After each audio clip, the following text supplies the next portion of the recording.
Hello and welcome back to Core Finance. I'm joined by Craig Erlam, who is Senior Market Analyst at Oanda, and this is the second of 3 videos today. And for this video, we're going to be looking at cable, the Great British Pound versus the US dollar. We've seen a bit of strength from the pound of late, but that seems to be waning a little bit.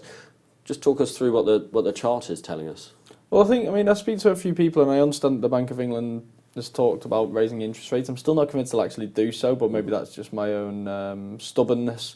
But it was just starting to look a little overstretched. I think we got a little bit carried away on this prospect of a rate hike. The fact that it caught us off guard always doesn't really help this.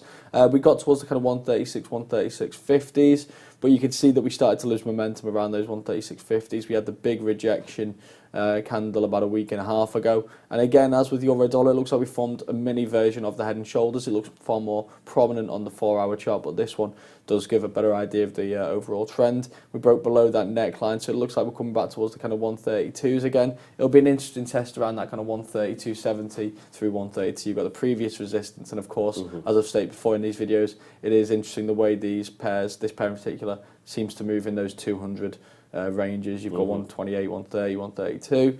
So it looks like we're heading back towards those kind of 132, 132.70s. I would expect it to find support in the near term until the Bank of England, if the Bank of England does back down on this push for a rate hike, then I could see it coming back towards the kind of 130 levels. But as long as the Bank of England continues to indicate that we're going to see another rate hike, I would expect it to probably hold around those 132s, and I'd expect us to see maybe a bit more range-bound trading then between the 132s and 136s in the meantime. But at the moment, it just looks like we're seeing this natural correction after what has been a very strong run-in since September. Craig, thank you very much for joining us. Thank you.